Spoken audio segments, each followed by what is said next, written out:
How you guys doing? Welcome into Rover Sports once again.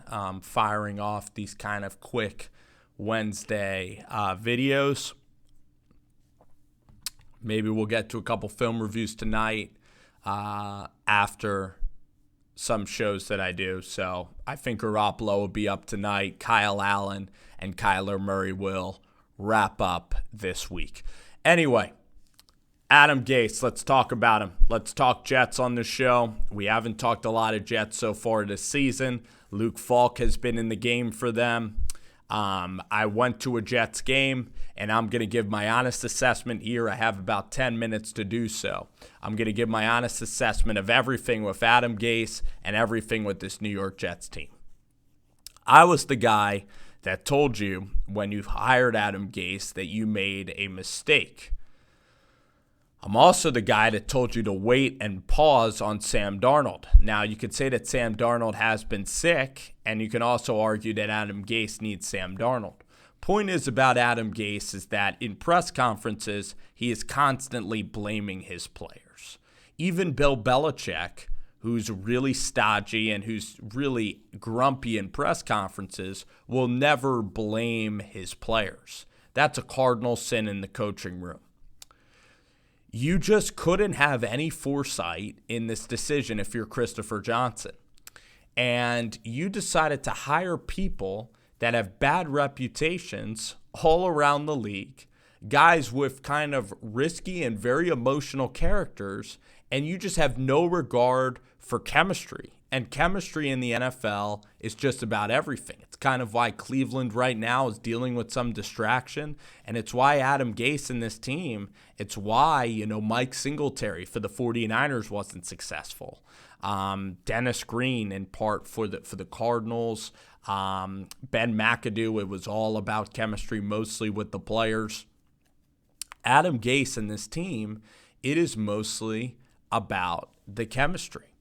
And Adam Gase, as a head coach, is a guy that does not make any effort to get along with his players. He is not even very good in schematics at all. I mean, this offense is not explosive. He's not a great evaluator of any talent. He is one of the most overrated football offensive minds. Even as an offensive coordinator, I would not hire this guy. There's nothing that I see that Adam Gase did in Miami that is relative. That is impressive. He kept Ryan Tannehill for too long. He never looked for any other options at the quarterback position. He just kept, Matt Moore and Ryan Tannehill. Offensively, Jay Ajayi ended up leaving, Jarvis Landry, an inability to get along with those guys. This year, Jamal Adams was benched during the game. You know how emotional Jamal Adams is. And I believe that Jamal Adams, I'm going to get into Jamal Adams in a little bit, but you have to have foresight, to be elite in any profession. You have to be able to kind of see into the future a little bit and to project.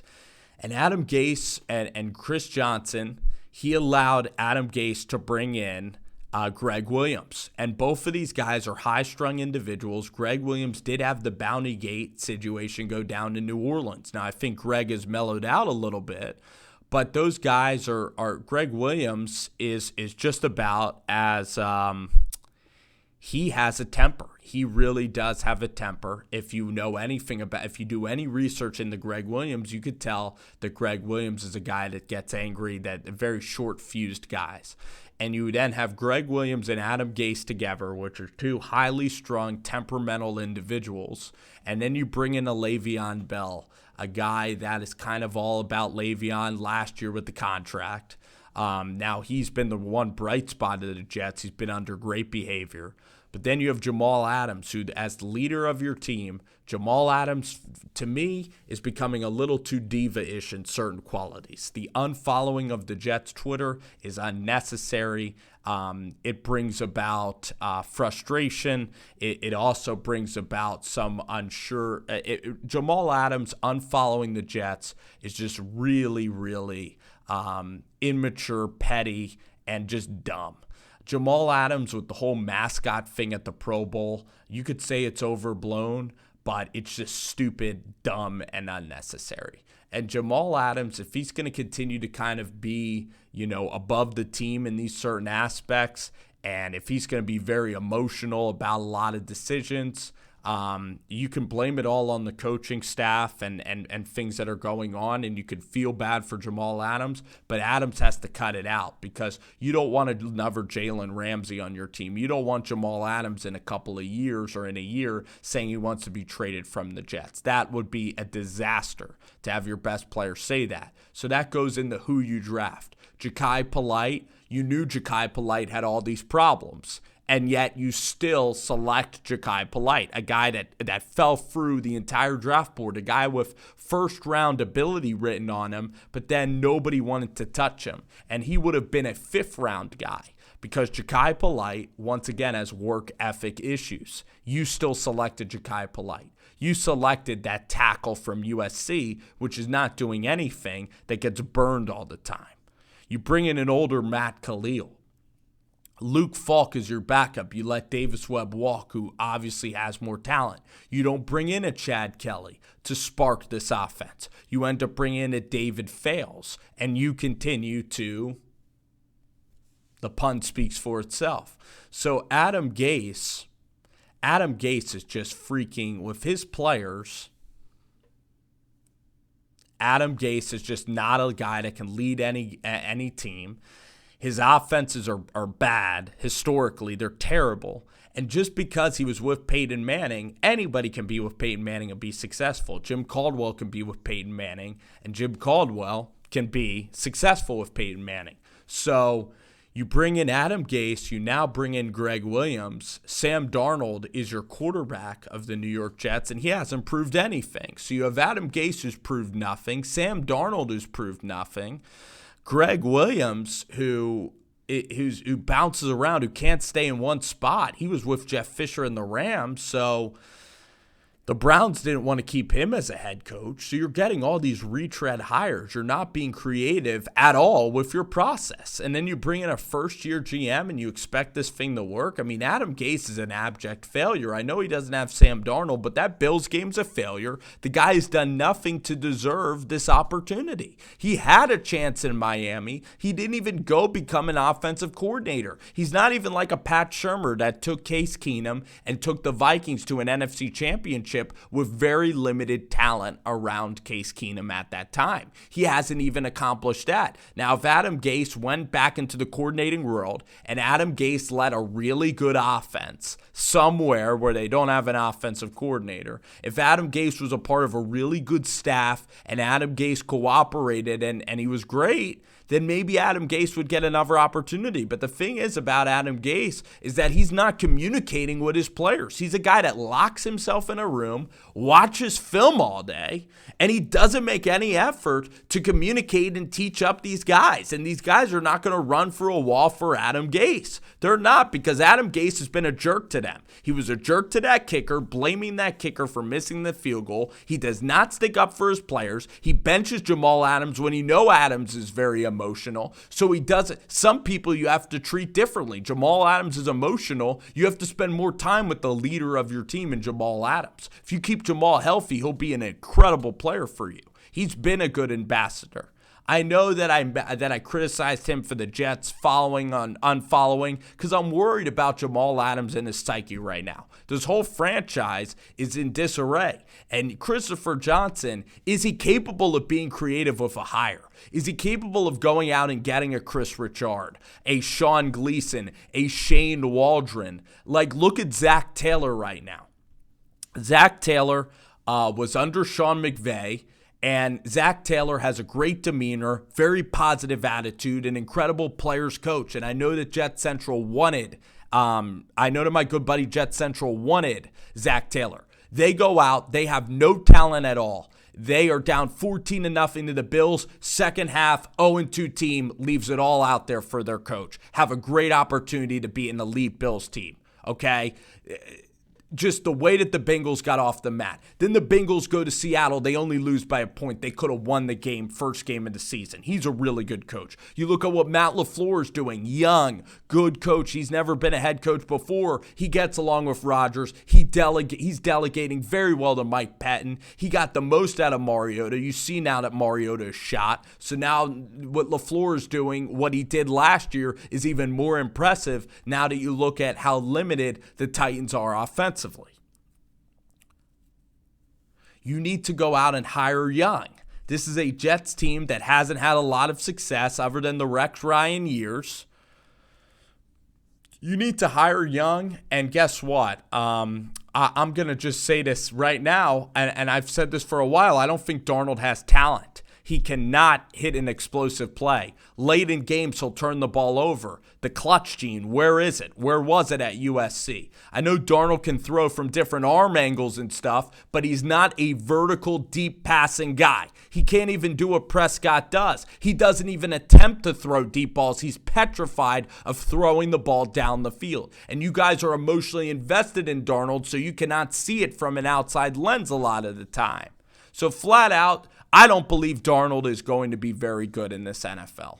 I don't. Even though that Darnold sometimes has that demeanor, he doesn't even have the demeanor of Jones. Like, Jones at least will get on his teammates, say, let's effing go. And I told you, Daniel Jones, I was the guy that said that Daniel Jones would be the best quarterback in New York City. So that's it. Listen, this Adam Gase thing, from the beginning, I said it wouldn't work. In the preseason, I was actually a little bit excited for one moment. For one moment, I was like, I could be wrong on this one. I could be wrong. And in the Buffalo game, when he had a chance to see if magically, miraculously, Adam Gase changed his ways, he didn't. His leadership is terrible. You're not going to achieve anything with Adam Gase. If you bring him back another year, you're going to have more pissed off players. It's got to be a clean house immediately.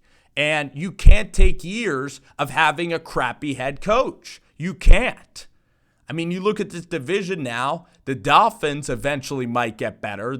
I think they might land Tonga Vailoa and some really good players and have really good quarterback play. And the Bills are like the new Seattle. I mean, the Bills are the next Legion of Boom up there. They're going to have really good years until they have to pay Josh Allen to come there. So, Adam Gase, you got to know when a situation sucks, and you got to be proactive, and you haven't. You've been reactive as a franchise. You haven't been proactive. You kept Todd Bowles way too long when I and a bunch of other fans could see it. You kept Todd Bowles way too long. Then you go out there, you hire a coach that nobody else is even thinking of hiring. A guy that in Miami, a team that actually had some defensive talent and a quarterback under a rookie contract.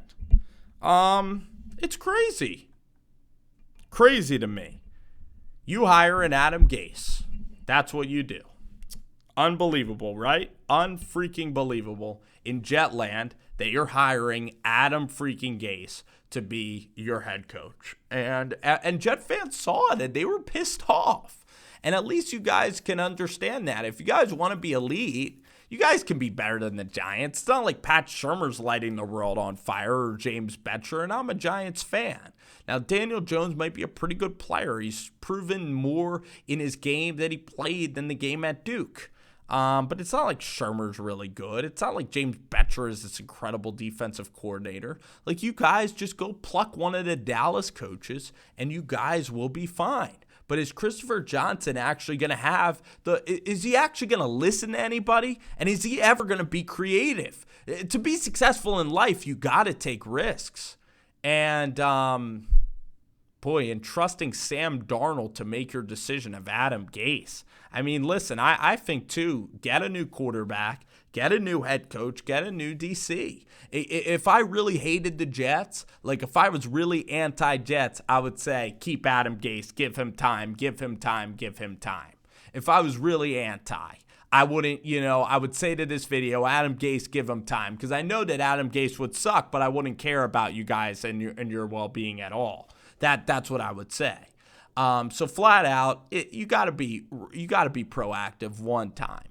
And you gotta hit Johnson where it hurts and not go to these games. And it's just sad. You root for a product. You want to see a product change, but yet the guy making the decisions is incapable of doing anything successful, incapable of making right moves, incapable of analyzing how this program would go. There's a reason why Neil Glatt stepped away from this franchise earlier this year. There is reasons why the GM was fired immediately. So you look at Sean McDermott. Look at how Sean McDermott is, right? Defensive guy, but he loves his players. He loves the city of Buffalo. You need an ambassador of your team. And Matt Rule could have been that guy. You just need a positive guy. At least Rex Ryan. I know that with the players sometimes he wasn't great, but he had that positive guy. He had magic. Rex Ryan had magic. He really did, okay? And that's why your team was humming. That defense, guys love Rex Ryan. You got to get a player's coach. It's pretty simple. Hire a nice guy, a player's coach, and an offensive coach with a little bit of creativity and really analyze how he is around his players. Because Adam Gase, every press conference, he's just a sour jerk. He has no energy at all. He doesn't make an effort to change. And that is how it is. So be proactive and go ahead and get Adam Gase out of here and start to build something worthwhile in this